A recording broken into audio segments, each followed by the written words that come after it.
Right, so we're going to create an opening so that you can then put like a shirt cuff, so you can then add a cuff onto it. You can use this type of opening on a neckline as well. So if the neck was a bit tight, then it's a nice way as well to add an opening where you haven't got a seam.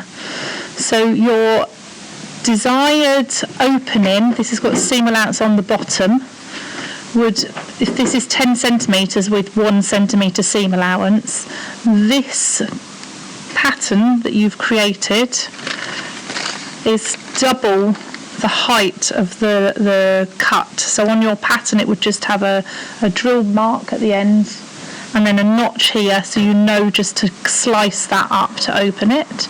And then your pattern is double the length of that cut and 2.5 centimetres or 1 inch wide. This is then cut out in fabric and you apply interfacing. Okay. It's very accurate seam allowances, basically 4 times 1/4 inch or 7 millimetres, which is like 1 inch or 2.5 centimetres, and then sew in 7 millimetre seam allowances. Go a little bit wider if rather than narrower, because you're sewing basically to nothing. That's just a bit sticky where the interfacing's on there. You want nice crisp ironed lines. So that's your pattern piece that you've created, which will be folded into 4. So you need to find your halfway point on your strip and then mark that. I always just put a pin in it, just so I know where that halfway point is. Now, the trick is that this is sewn on that crease line,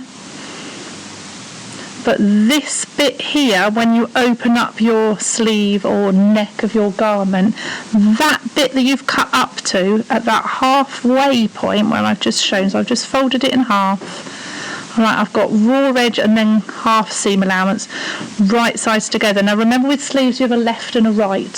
So what you do with one, you do the opposite with the other. Otherwise you'll end up with your cuffs both on, and you'll have 2 left sleeves or 2 right sleeves. So your right sides together, and I'll need to pivot that around. So this is my wrist. Lay this single layer flat, that's my halfway point. It's this cut where you cut up to that is placed on that halfway mark, and you're catching threads on the garment.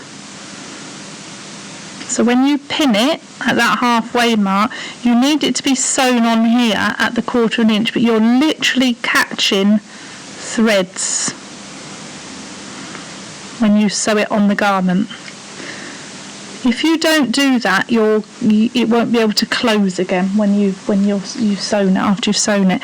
At the end here, at the 2 either side, the 2 short ends, it is the full 1/4 inch or 7 millimetre seam allowance. So on the placket, on the strip, you're sewing using the whole 1/4 inch seam allowance, but on the garment you're effectively sewing to nothing, like a triangle. So you can use the edge of the cuff of the strip to guide you on that seam allowance. So this comes all the way up, and you can see how that's laid over. Then you'll need to pin and pivot this round. You don't want to catch or have a pleat at that top part, but you'll be able to swing it round, and that's why I pinned it horizontally there, and do the same on the bottom here. So then you sew from nothing and come back out to your full seam allowance at the bottom. And then you're pinning from nothing there and finishing at the full seam allowance here. I'm going to use contrast threads so you can see it. You would use matching threads. Even though we're sewing threads here, we do have to catch the garment, but we don't want to sew a pleat. So that's right on that where the fold line is. So I'm going to take it to the machine. Line up your seam allowances, and you can follow the seam allowance, use the strip with the interfacing on, that will have the full seam allowance, so you can line that up to the 1/4 inch. Now I like a slightly longer seam allowance, stitch length, sorry, but when I get near this bit I will reduce it, because this can fray and pull out. So it's a good idea a couple of centimetres before to turn your stitch lengths down to make them small, so you definitely catch your ends in. So remember that the top, the garment, it's like laid on, so it's just catching to nothing here. So that's almost being sewn like a dart. So backwards and forwards like normal to start the sewing. Put my camera in nicely. And then you can use the edge of the strip is equal seam allowance all the way. It's a little bit confusing on the eye, but you get, so you can see it's reducing the seam allowance on the garment, but it's keeping full seam allowance. So I get a couple of centimetres before, and I'm just going to turn my stitch length down, make it a little bit smaller, because it's really important that even though I'm catching threads, that I do actually catch that garment in there. I catch it there. So having the slightly smaller, just sort of pleat that out of the way, stitch length will enable me, you can turn the wheel by hand, just make sure that you've caught it, that you do actually catch it when you're in there, but you want to catch threads.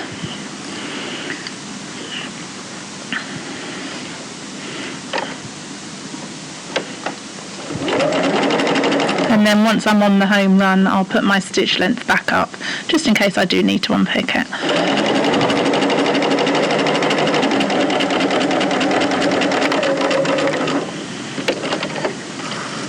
So this works a bit like when you go around corners and you have to snip into the seam. So that's what you're effectively doing. You can't have corners without snipping. So this is like sewing with the snip. All of that seam allowance, that's your garment. That, because you've sewn to nothing, that allows that to fold back down and not have any puckering or anything here. That, when that's pressed, lays flat. If you'd sewn that with your 1/4 inch seam allowance, you wouldn't be able to go around the corner. It wouldn't lay back down flat and be a proper opening. So now we've done this, we can keep working on it open, and we just treat it a bit like a binding. It's not on the bias, I've cut this on the straight so it's got strength. So that's why I ironed it into the 4. Seam allowances get pressed inside, that one gets pressed and then folded over. You can do a stitch in the ditch or just a top stitch, it's up to you whether you want to work this way round and do stitch in the ditch. I'm just going to do a top stitch. Pin it first so it doesn't get twisted. Take your time pinning it and make sure the garment sort of pleats out the way. And again, I know we're just on threads here, not much seam allowance to push in. Just make sure that you do, where it stitches, you do actually catch it, so you're going on the original sewing line.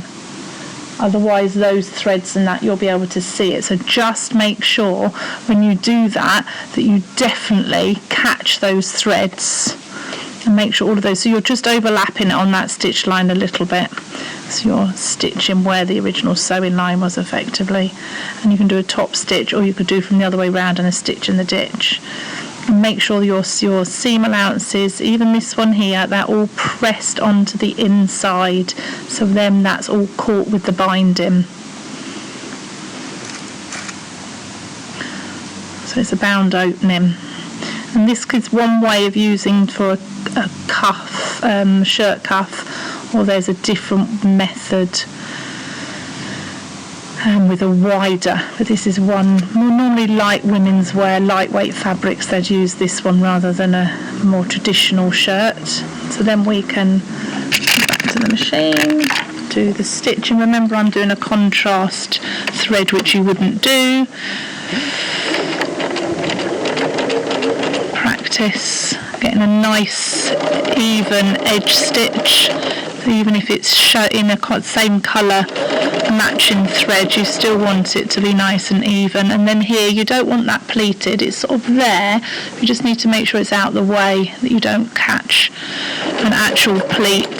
Take your time. Again, you could reduce the stitch length, but it's not as necessary on this one. So make sure it's not caught or anything.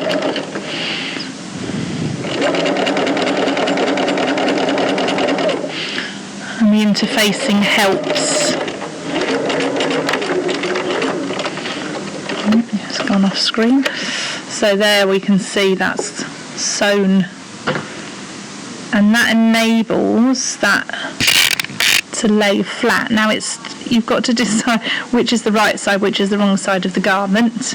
If this is the inside, it folds over like this, and at one of the cuffs, one will be folded back on itself and the other one will lay on top. So that's the inside of the garment.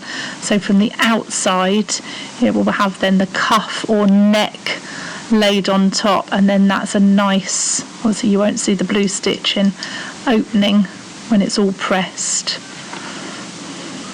And then the final thing you do to encourage it to lay like that is just a triangle of stitching. Line them up, make sure they're halfway, and you just do a triangle of stitching across here just to hold them together.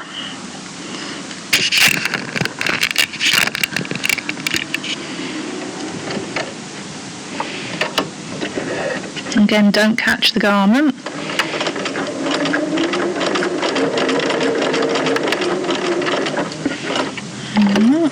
Always trim all your threads off. So I'll trim all those out the way, but you can see I've just gone across the bottom there, then trim all those threads.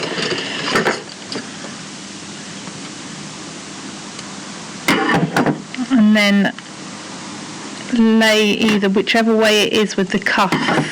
Remember your left over right, right over left. Cuffs would normally go on your sleeve towards the back, so this one's actually my left hand sleeve, so I need to lay it on my arm, so it would be this one and this way round, and on my arm it goes towards the back of my cuff, and then that I would just put a pin in there to hold it flat, or you could do a stitch to hold it in place. Give it a good press, and then you'll be able to attach your cuff onto it afterwards. So that's a strip opening which you could use for the back neck. You can see the garment to know you get in and out of it, or on the sleeve, and they lay on top of each other and you have a hidden opening for your cuff.